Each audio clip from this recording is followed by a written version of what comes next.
you've kind of already done a walk cycle because we did one on the Chickster. Very similar process, but because it's a person, there's a lot of different things going on. And because of the way we're going to loop it, there's a lot of different things going on. Okay, the main animation stuff is still very, very similar, just the other stuff is a bit different. So anytime you do an animation, you're always going to jump back to the character set setup one. Okay, so with this one, I have these character sets down here that I could use for my Homer rig. And those just make the whole process a lot easier for while I'm animating him.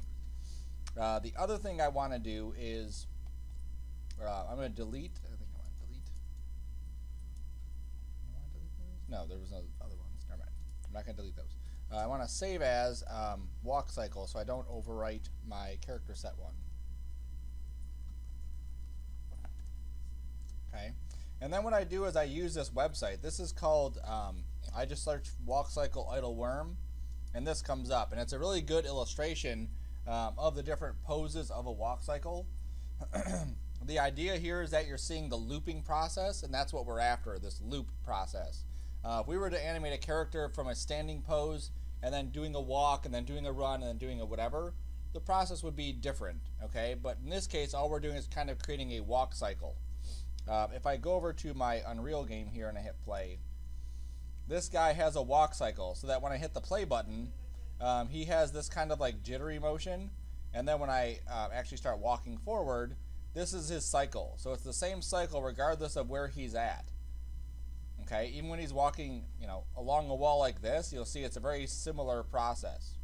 If you look at really old video games, like Nintendo 64, if I walked into a wall, he would just continuously walk because he doesn't recognize that, hey, there's a wall there.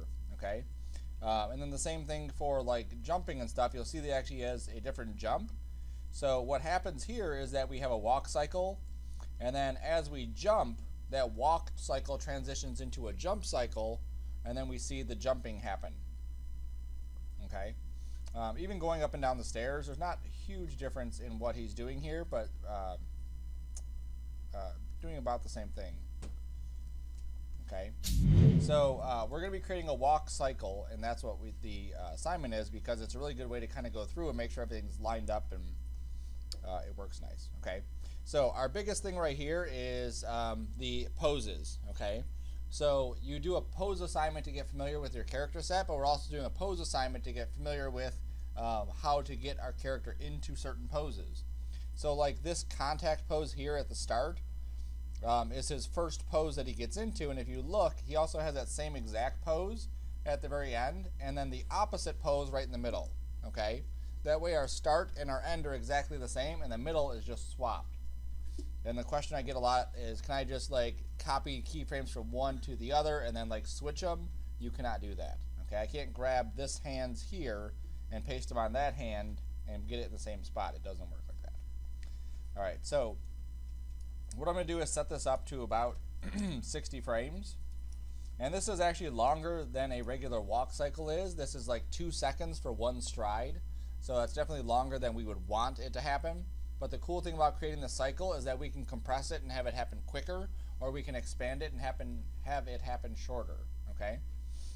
Then what I'm going to do is at frame 1, I'm going to set up my Homer rig in that pose.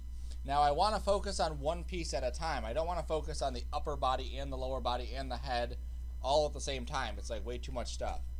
So I focus on just the lower body. Okay. And a couple things I like to do is, if you watch the hips here, at this pose, I mean, it's hard to see the hips and what they're doing, so I watch the top of the head.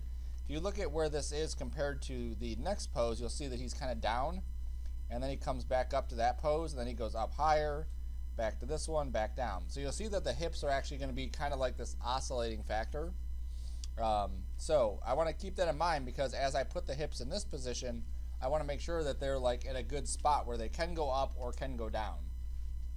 I also want to make sure that they're twisted. So if you look at this one here, this is a good example of how your body works opposite. So when your right leg's forward, your left shoulder is forward. When your left leg is forward, your right shoulder is forward. okay? So it's always opposite. So anytime he has our walk cycle here and this left leg is forward, I want to make sure that the hips are twisted so it's forward. And then when I get to the arms, I'm going to do the exact opposite for the shoulders, okay? So stuff that I'm going to keep in mind. So first thing I want to do is take Homer's rig here and make sure that I'm on the correct character set. So I'm doing lower body, so I switch to lower body. Then I'm going to rotate him so his hips are twisted. Now the amount of twist and the amount of movement for everything is going to be different for every character. Gunnar and Carter have this like tall robot guy. His twist is going to be a lot more than Homer's twist because Homer's a bigger guy. So as he twists, let's say 30 degrees, it's going to be like really obvious compared to this robot that's kind of skinny and lanky. So Homer is going to twist, let's say 16 degrees. Okay, I may change that later, but for now that is good. And because he's twisted this way, then I know that this right foot is going to be going forward. And because he's twisted that way, I know that this left foot is going to be going backwards. Okay, so think of this as you're working from the center, getting that lined up, and then you start to move the outer pieces. Okay, so so that took care of this, so that his left foot is forward and his right foot is back. Now I'm going to look at what the feet are doing. Okay, so the feet, this front foot here is actually on the heel, and then the back foot is on the toes, okay, or on the ball of the foot. So I'm going to take the back foot and I'm going to go to one of my Homer controls called ball, and you'll see that as I adjust this, his foot will actually come up on the ball of the foot. Okay, all rigs are not like that. If you don't have the Homer rig and you have some random rig, just find out. Usually they have some sort of control inside there that allows you to do it. And you'll see here too, this control is going up to like 40. It goes up to 87, and it actually goes like way past where I would need it to go. Okay, there we go. So I'm going to put it to about there, and then I'm going to adjust it. Okay, every time I tweak something, I'm going to adjust where it's at. I'm going to go back to the ball here, and some of these, like the Andy rig, I believe, if you go negative on the ball, he'll actually go backwards on his heel. And if you go positive, then he'll come up like that. So it's really like one transition for each of those. Homer doesn't have that though. So I'm going to go to heel. There we go. And I'm going to crank that heel up. And because his heel is cranked up, his foot looks awkward. So I need this to come forward. Okay. Now, I need to make sure that I have room for Homer to move up and down, like his hips to move up and down. I haven't done that yet. So if I grab this, I'm going to push him down some, okay? And I'm going to hit undo. I'm going to pull him up some. Now you'll see what happens when I pull him up. Even just a little bit, his knees lock out. When your knees lock out in animation, it becomes very obvious and very like fake looking, because you see this nice smooth motion, and all of a sudden you see like the knee like popping into location, and it looks weird. So we usually never want to have the knees fully lock out. So when he comes up for his highest point, it's probably going to be to about there, okay? So the knees are still slightly bent. So I need to allow for that, so I'm going to scoot him down some. And then because I scooted him down some, I'm going to push this leg out further. Maybe push this leg back a little bit. That should be good.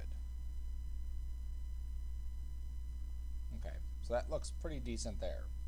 I'm also going to take his knees a little bit further out. They're kind of like at a weird spot right there. That's good. Okay, so now I'm at frame 1. That's what I want the hips and the legs to look like at frame 1. It looks very similar to this pose here.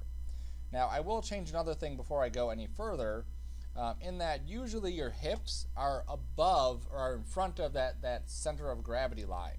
Okay, right here. If I were to take the distance between the front of the foot and the back of the foot and cut it in half, that's like your center of gravity. Usually the hips are a little bit more in front of that. When you're walking, this is like a weird thing to even think of.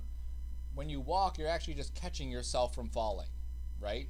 So when you walk, you're like moving forward and your feet are just stopping you from falling down. So your hips are going to be more forward. If your body is too far back or if it's centered, it's going to look weird, right? So you want to, for fun, just walk down the hall like that. So I'm going to push his body a little bit more forward, and that's going to cause me to have to move this leg a little bit more forward. And that looks pretty decent, okay? Now, for some of you, it may help to look at this in the side view as you're setting these up.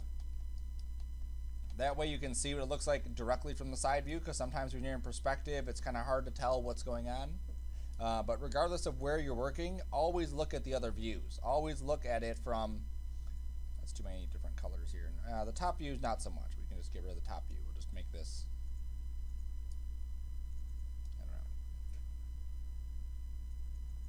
know. Let me go to panels and let me see if I can find anything here that I don't care about. The dope sheet, there we go. Okay, and then here's this front view and here's the side view, right? So now I can look at these things from the front view, and I can look at it from the side view, and I can look at it in perspective view to see what is going on. All right, so I'm satisfied with this. I may tweak it later, but for now I'm satisfied with it. So I'm going to hit S to set a key. When you have a character set and you hit S, it sets keys at every single one of your character set items, which is super awesome, because that way you don't have to worry about, I moved the right foot and the left foot and the knee constraints and the hips. I need to make sure I reset all those keyframes. I hit S, it does it all for me, okay? Now, like I said, the first frame and the last frame are exactly the same. So I'm going to go up to frame 60, and I'm going to hit S to set a key again. Okay, so here's 1, here's 60. Now, you don't want to do this. You don't want to go to frame 1 and then go to this pose and then go to that pose and then go to this pose. It's really counterproductive into what you're doing, okay? And your stuff will not turn out nice and smooth. Remember at the first couple days of class, we watched the 12 principles of animation. There was straight ahead, which is frame 1, frame 2, frame 3, and then there was pose to pose. That's what we're doing. We're setting the major keyframes, and then we're going to go in between and then start to chop this thing up so that it blends and moves a bit more fluid.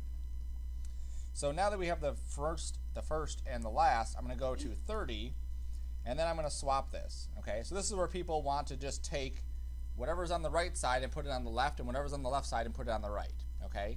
So the only way you can really do that is if you look at those numbers and you write them down, whatever, and then you put them into your other side, okay?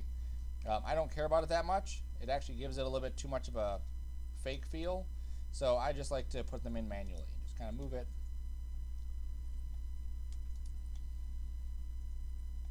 There you go, he's falling. Catch yourself, hurry. Okay. Now he will not actually be moving forward. He's going to stay in place. If he was moving forward, then it wouldn't be a cycle anymore because he would actually be moving. Okay. And then the hips are going to be opposite. So the only thing I need to do with the hips here is just make the rotate negative. That gives me a little bit more room here. Okay. Pull this knee over to this side. Alright, that should be pretty good. So I'm going to set a key there. So here's where we start to see some animation. Now I hit play, and this is what we get. So he's simply transitioning from one pose to the other pose, back to the other one. Okay, so no big deal here. So now we're going to do this again. So we've set our contact point, our contact point, and our contact point. Now I'm going to cut each one of those in half. So I go to the passing pose, which is the middle between each contact point, and I'm going to set this up, okay? So at this passing pose, the hips are straight, okay? At this point, both the legs are kind of in alignment, so the hips are going to be straight. So I know that about at the halfway mark, which is about at 15, I click on the hips, I reset the rotate to 0. You can see that it's almost there anyway.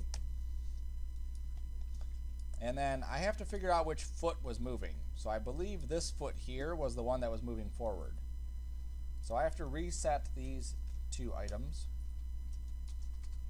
Whoops. Reset that back to 0. I'm going to set a key and then make sure I'm doing that right. Yes. Yep. So sometimes I just forget which foot is supposed to be on the ground and which foot is supposed to be moving. So the foot that was in the back here should be in the air at this point. And then the other foot should be on the ground, okay? So at this point, this foot is going to be on the ground. So I set that to 0. And then this foot is going to be zeroed out for these, but it's going to be in the air. Okay, that's going to be this foot here. So I'm going to go do a little rotate on it. And let's look at the height too. So here's passing, which is at the same height hip-wise so we don't have to actually move his body up or down, so he's still good there. Homer's a big guy, so he's not going to be able to lift his leg up as much as that guy's going to be doing. The robot that they have, that robot can lift his leg pretty high because, again, it's kind of thinner. That's pretty good there. All right, so let's set a key about here. Oops. And make sure I deselect and then hit S to set a key. All right, so now if we preview just this one area here, you'll see that the right foot comes down, the left foot comes up, and you pretty much have a decent walk cycle already. I mean, as far as that. We still have to do some other stuff, but that's, you know, it's getting there. So now I'm going to go to the halfway mark for this, and then again, make sure I pay attention to which foot's going forward. Okay. So this foot over here is going to be on the ground, so I reset these to 0. This foot is going to be in the air, so I reset these to 0. I rotate it, I raise it up some. I reset my hips to 0, so those go back to 0. And then I set a key. Okay. So now I hit play.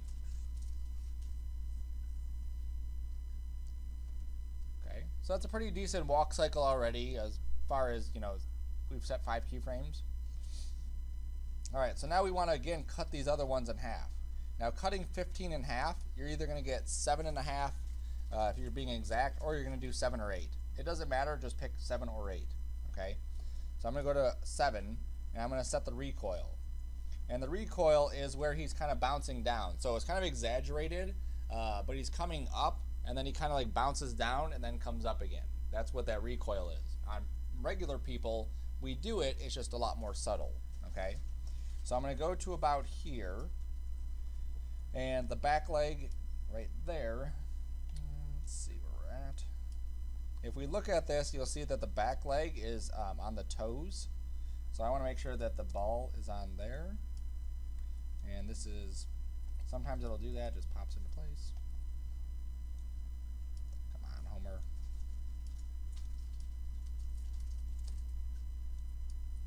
All right, I'm going to set a key on this, and then I'm going to rotate it, and then it will do it nicer. There we go. And if we look at the other foot, the recoil foot here, the front foot is planted. So I'll go back to this one and reset that. And it's also like pretty close to that. And he's also pushed down, right? So this is where he's like lowered down because he's like stepping into it. So then I'll go to the hips, and I'll push the hips down some. All right, that looks pretty good. And I'll set a key on this. Okay, so now if we watch this, you'll see we get a little bit more feel to it. Okay, get a little more feel that he's actually stepping. Okay, so now I could go to this recoil, but I'm just going to skip that one for now and just do this other high point. So I'm going to cut these in half, and then I'm going to set the high point. So the high point, his hips are going to come up. The back foot is on the ball of the foot, and the front foot,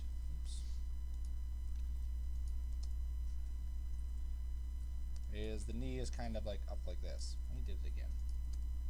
Sometimes these rigs will do that. You just have to set keyframes more often. Okay, remember Maya will just overwrite it, so it's not going to hurt anything. 30.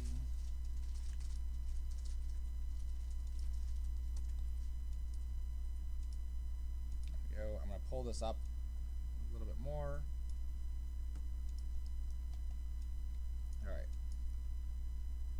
So let's see what that little cycle right there looks like. There we go. So there's a nice little bounce to a step. Okay. Then I can go through and set the other one. So I'm going to go to about 37. This foot should be flat. His hips should be down more. Oops, wrong one. Grab the whole body hips. And it should be 0.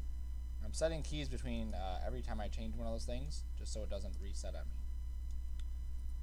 And his foot has to come up out of there. There we go. Alright, and then I'll go to about here, and I'll set my high point. I'm going to pull them up, set a key, grab this.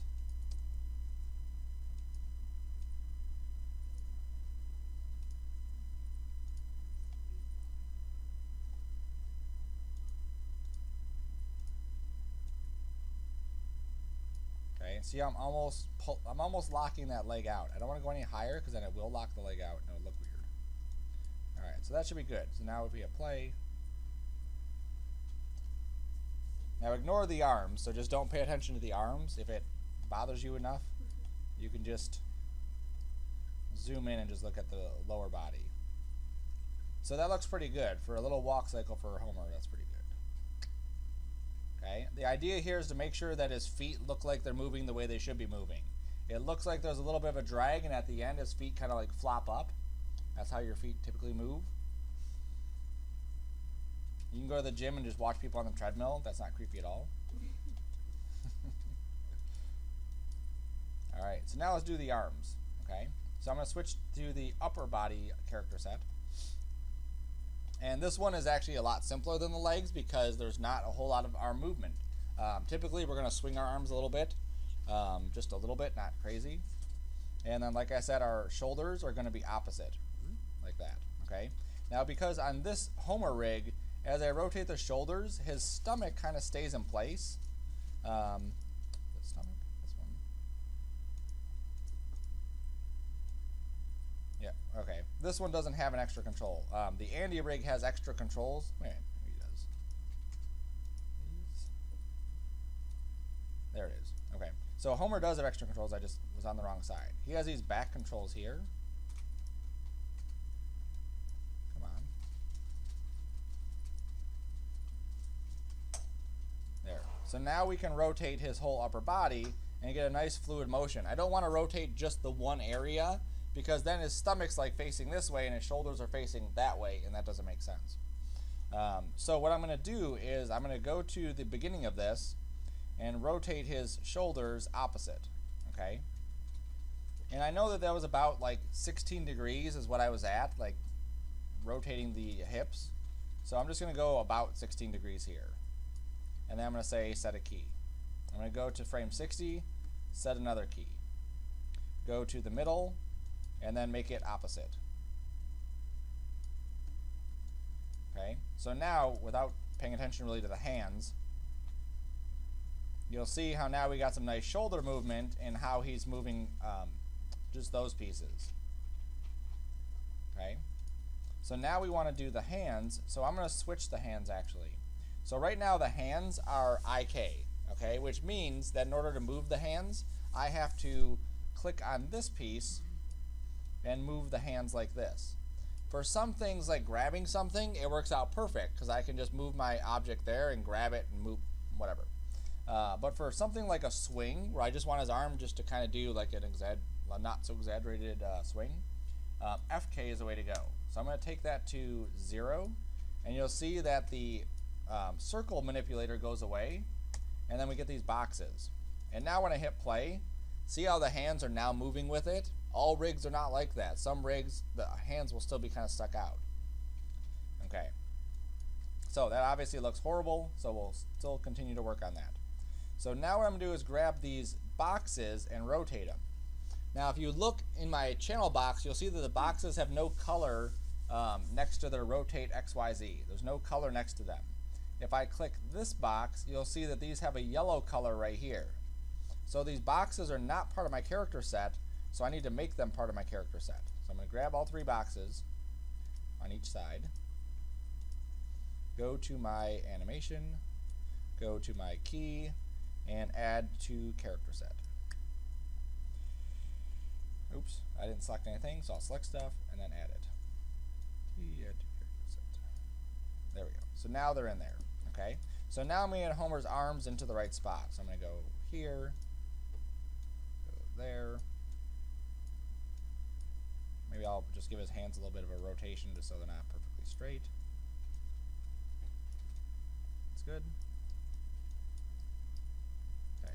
And then I'm going to give him a little bit of exaggeration on these rotations here. So I'm going to pull this up. Okay. Now whatever shoulder's forward, that's the arm that's going to be rotated forward. I'm also going to give his elbow a little bit of rotation. then this one back here, I'm going to go the opposite way. I'm going to go pull this back. And then just make sure his arm is straight, but not like, you know, that. There we go. So I set a key here at the beginning. I go to the end. I set a key. I go to the middle. And then we do the opposite. So I'm going to pull this up.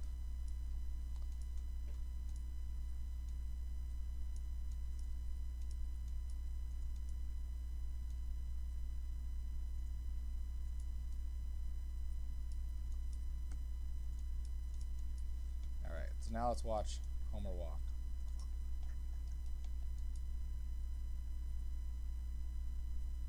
There we go. And you can see it's a pretty slow walk cycle. Like I said, we'll be able to speed it up or slow it down or whatever. Awesome. Okay. Then the last thing we have to do is the head. Now I'm actually going through each part a little bit quickly, but it will take you some time to get through them to make sure it is a nice smooth motion. The head is the easiest part just because we just have to make sure he's still looking straight the entire time. So for this, I usually switch to like the front view, and I'll go to the beginning. I make this kind of big, and if you look at this red line, it should kind of line up with this double gray line. So I'm just going to scoot his head over a little bit.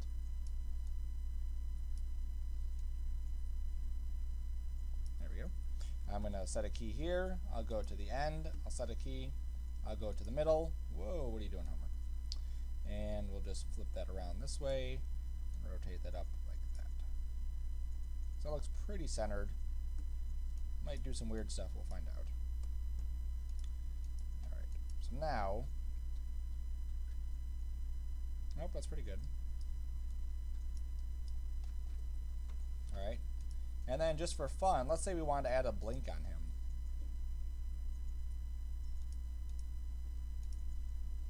Okay, so his blink would happen like that, right? So these would come down, and then those other ones would come up. So I'm actually going to take these out of the head character set. Remove from character set. Grab these ones, and remove these from the character set also.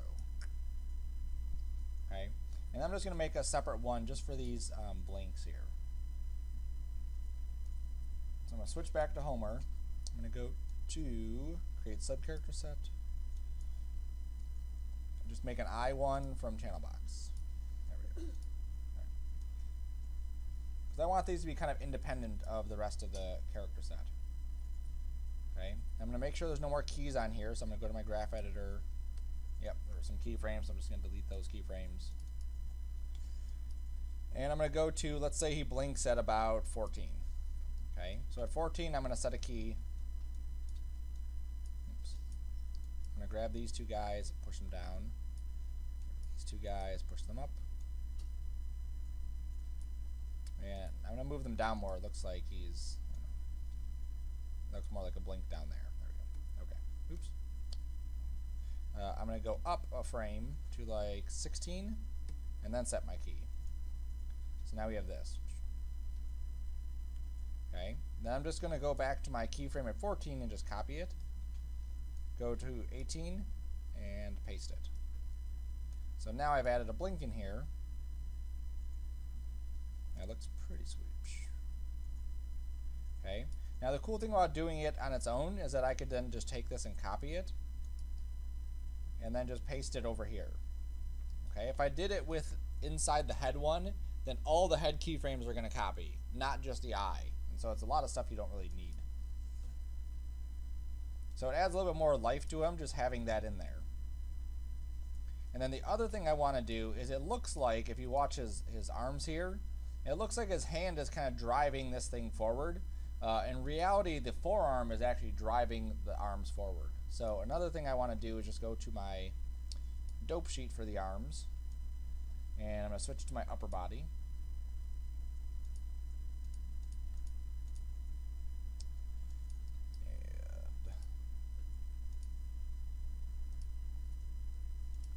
I'm just going to take these controls here and just offset them like a frame or two. Oops. It's moving everything. Don't move everything.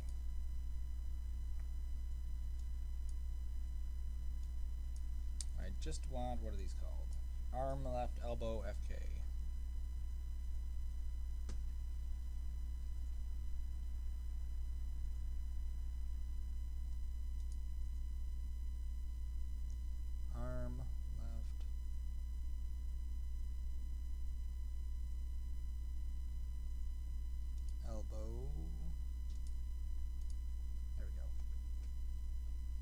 I just move these back like a couple frames.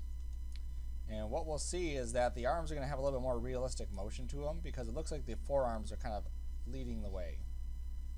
And that's a subtle thing, but it's there. It still works. I'm just going to put it back the way it was, just so everything is uniform. There we go. Perfect. Okay. So then what I'm going to do is go to my tracks editor. Okay. Now this is where all the magic is going to happen. So we've created this animation of Homer doing a walk cycle. His legs are good, his arms are good, his head is good, his eyes do their blinky thing. Then what I'm going to do is go to my character set and change this to Homer. And you'll see if I open up all of these things, nothing shows up. It's all just nothing inside here. But I'm going to go to create and make an animation clip.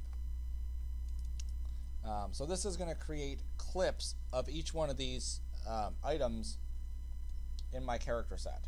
Okay, so I'm going to call this Homer. I'll have to see if it's going to let me do it to all of them at the same time. In past versions, in one version it did. Yep, it made them Homer 1, 2, 3, 4. Not really what I wanted, but I can rename them. Okay, so I just did that, and you'll see that now I have these things that I could rename. Upper body clip. And then this is lower body clip. And this is head.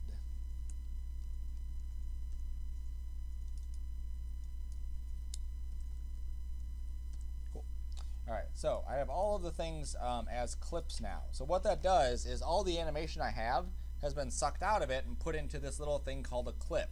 And the clip is something that you could take across to other areas. Like I could bring a clip into Unreal or into other animation packages and do my animations that way. But what we can do it inside of Maya is I can grab all of my clips. Let me deselect everything else, then grab the clips. There we go. And I can come over here to post cycle, and I could say I want 20 post cycles. Now what that's going to do is it's going to take my animation and cycle it 20 times after it. So instead of just having this one walk cycle that only stops at 60, sure, I can hit the play button, and you'll see that he's going to continue walking pretty much forever. Okay, as many times as I've told it to cycle, that's how many times he will walk in my scene. And if I said, you know what, he's actually walking like way too slow, I can go to the scale, and I can put the scale to, let's say, 0.5. Now he's going to walk twice as fast, okay? Or it'll take him half the time, however you want to look at that. Okay? And when you do something like that, it's a really good indicator as to something weird is happening, right? So I can tell right away he has this like weird lurch every, like, once a cycle, like right there. Right? Like, what's that about? So I'm going to animate or edit that. So I know that that's going to be on the lower body because that's really the only spot that I would have moved him forward. So I go to lower body and I can go to the graph editor and see all of this. Now this is going to be a huge mess. Okay, this is like all the keyframes we've set. But I know where it's at. I know it's going to be on hips, and it's probably going to be one of the translates. So if I go to my hips, I lied. It's on spine. I lied again. What is this called? Root. I know it's on root. Click that lower body again. Root. There it is. Okay. So if I look at the roots translate Z, okay, I can look at each one of these and see what it is. And this is pretty much what you should get. Whatever happens in one cycle from 1 to 30 should happen the same thing from 30 to 60 because it's cycles, right? It's just happening opposite. So here it goes whoop like that, and then it goes whoop again. Here's the X, does nothing. Here's the Z, you'll see that from 0 to 30 it does nothing, but then there's this weird bump in there. So I'm just going to reset the bump to 0, oops, not 0, whatever this is, 0.895. There we go. And now that will cycle throughout the entire thing. So now Homer isn't going to do that weird lurching thing going forward. Okay, and then I can go through and kind of clean up some of this stuff too. So if I look at just the very, very top piece of this, here's the hip. Not a whole lot to clean up. You never want to delete these things totally. But what I can do is go through any of these areas where there's no, I say no real animation, but nothing going on, and you can start to just clean up these spots like that.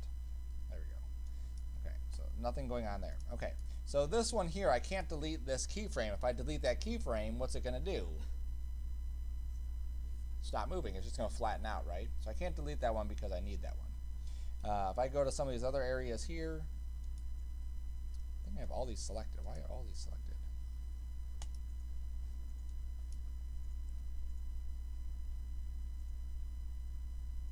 Oh, I'll put all of them in the same one. For real? That's fine.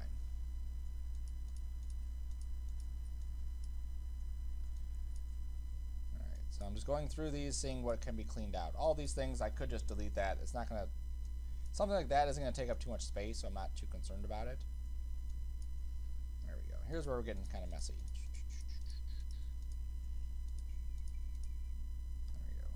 Okay, not so much there.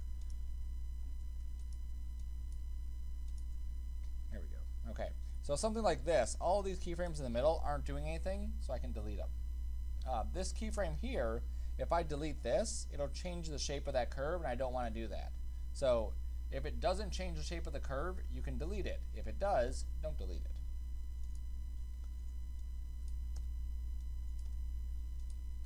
Okay, like if I look at the translate Z of the feet, okay, look at how wobbly this foot movement is, okay? We want the feet to have a nice smooth motion. Translate Z is forward and backwards is what it's doing. So here it's kind of like jerky going forward and jerky coming back. So if I delete that, it does change the shape of the curve, but it smooths it out. It creates a nice movement from one side to the other. So that was the left leg. I'm going to go to the right leg and do the same thing. Okay. The rest of this, I don't think there's going to be a whole lot of movement that I need to tweak and worry about. I can do that too. Okay, typically anything in Translate Z, that's usually where you're going to have it. So this creates a little bit smoother motion for Homer walking around. So as I look at this, I'm looking at, are his knees popping? Obviously that's something you want to pay attention to. I'm looking at, do his feet actually hit the floor? Sometimes your feet come off the floor because you didn't set it correctly, and now he's kind of floating. Oops. And he stopped about here because that's as far as he's going to go. I'm also looking to make sure that everything kind of works together. Are the hips moving together? Are the shoulders moving together? Now, there's another part of this that I didn't go into. There it is. So the hips, not only do they move like this way, but they're also moving like that too. So as you come up and you're moving this way, your hips are turning a little bit, just slightly, and trying to get your foot there. So I didn't add that into that mix, but that's definitely something you could add in there if you wanted to. Also, your feet usually point outward. If you look at their guy here, his feet are pointing outward. It's not just how you draw it. It actually is, people are, slightly at least pigeon-toed. So I can take this and just rotate it, right? Now I can't just rotate it like this because that's going to screw up the rest of my animation. I have to go into the tracks editor again. I have to go into that lower body, go to the graph. And then I have to find that same leg, IK, control, rotation, Y. Okay, now if I take this and just move the entire thing, you'll see his foot is kind of rotating a bit. Okay, now it's so small because the values are so small, so I'm going to zoom out some, hold shift. I'm going to go crazy here. There we go. Alright, so now his foot's kind of pointed outward slightly. Now do the same thing on the other one. I went to about, let's say, 11 degrees. So I'm going to find the other foot, leg R, IK, rotate Y. I'll do the same thing, just negative 11 degrees. Oops, it was 11 degrees. There we go. And then we'll preview it again. Sometimes when you do that, the feet get too close together and you may have to move them over to the side. So I may have to go into the Translate X. And again, the increments are so low, 0.015. I really need to maybe put this at like 1. There we go, that's good there. Then I'll go to the other foot, and I'll put that at 1 also. It just gives them a little bit more room while they're walking. And then because I changed one thing, I want to make sure that, again, his knees are not locking out. It looks like this right knee might be locking out. It does. So I may want to go to that translate Z for the left leg. And just not have it go back as far. Maybe I'll make it go to 11 here. And -10. There we go. So now his leg isn't locking out anymore. Okay. So there's our walk cycle. And I've done these year after year after year. So for me, it's going really quick. Obviously, it's going to take you some time. Okay. Usually it takes people about a week to do a walk cycle and make it work right. So what you're going to do is you're going to render this out. You're going to render out, I want to see what the front view looks like, and I want to see what the side view looks like. Okay. So I'm going to go to a split view here. So I click on the split view. I'll wait, that's fine. And I'm going to switch this view to my side view. I don't want to update, just go over there.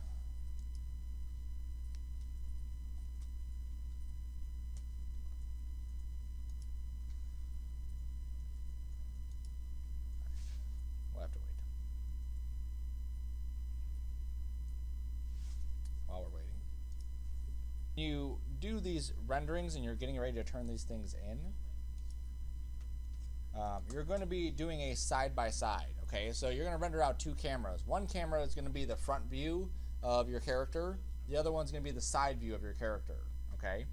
So I would have 2 cameras here kind of lined up, and I would have this ground plane set up so that's perfectly lined up so that when I render them, they all match nice and neat, okay? That's what you want to happen. There's lots of reference too, so if you're someone who wants to watch lots of references where you get into stuff, WalkCycle. Don't watch these things because that is, I mean, you can watch them for sure, but as far as reference goes, it's very difficult to use that as a piece of reference. They have these, which are really cool because you see the front and the side. And this is essentially what we want to see when you turn it in. I want to see the front and see the side, not the grid. Okay? And you'll composite that inside of After Effects. And you'll be doing it at real speed, and you'll be looping it at least 10 times. So when you render it out, if your cycle is 60 frames, but we cut it down to 30 frames because we sped it up, you're going to cycle that 10 times. So you're actually going to render out 300 frames per camera.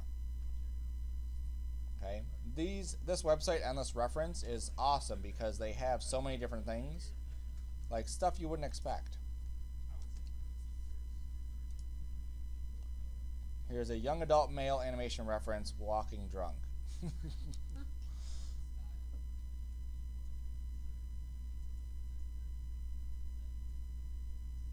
Like, amazing thing. Here's a sidekick.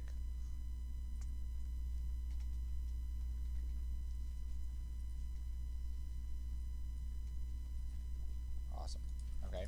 So you can look at stuff like that. That definitely helps me when I'm trying to figure out, like, what are the hips doing? What is this doing? What is that doing? And the fact that they do it in slow motion, don't let that, be your guide to how long it takes to take a step or anything. Just keep in mind you're looking at the motion. You're looking at what the legs are doing, what the feet are doing. Okay? So your Homer, or whatever character you've chosen, that worked, you'll be doing a side-by-side rendering of it. We don't want this to happen where one camera, the bar is up here, or the ground is up here. The other camera, the ground is down there. We want the grounds to kind of line up, or to be to line up, not kind of line up. So that may take a little bit of practicing inside there.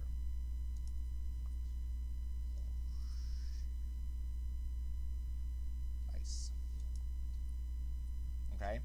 And then you'll be turning in a movie of your walk cycle. So when you turn it in, I should have the side view and the front view in one camera, just like that ish.